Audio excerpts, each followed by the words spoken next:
Hi there. I bought the propane kit for my xp10000E Duramax generator. I was told a lot of things. One was there's no frame modifications. I wound up having to make a frame modification. Made it a little too big, but at least it gives me room to move around, and it's still protecting everything inside my frame. As you can see, this is the modification. I actually cut the frame here across the top. And down at the bottom, let me see if I can get a good view with the wheel on.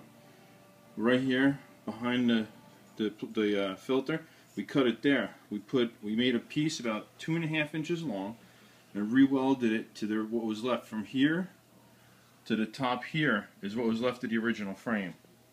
We welded the 2.5-inch pieces on the top and the bottom, and we smoothed them out. You know, we did everything we could to make it look half decent, to make room for the air filter. We kind of made a lot of room, but what are you going to do? Put in like a 1/2 inch? So we just put in 2.5, make it big, it's sturdy. This ain't going nowhere.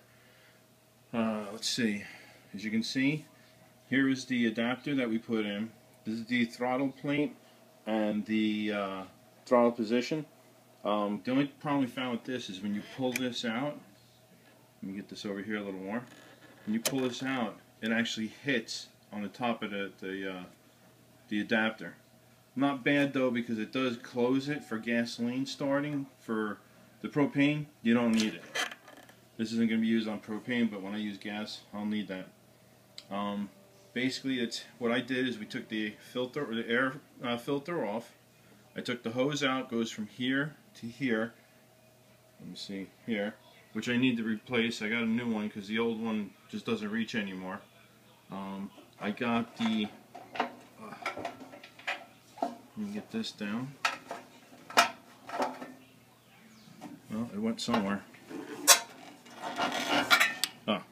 This is from the gas tank, which goes here,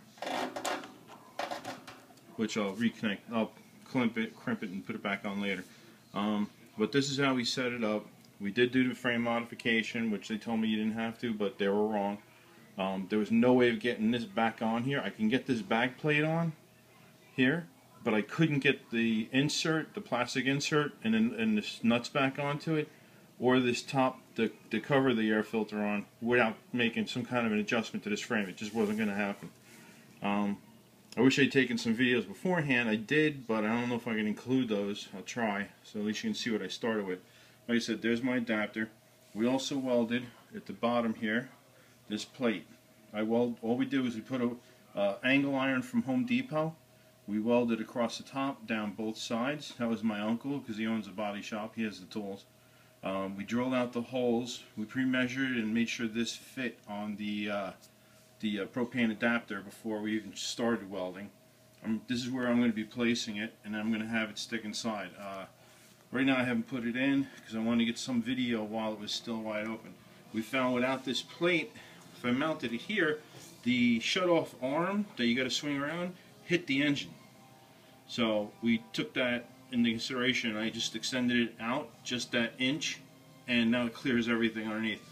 My propane filter, the regulator is set up so that I can make everything inside the compressor, inside the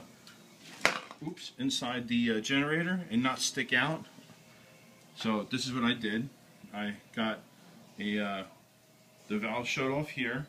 It comes out. I put an adapter on it to angle it out, so it's going to come out the back of the generator.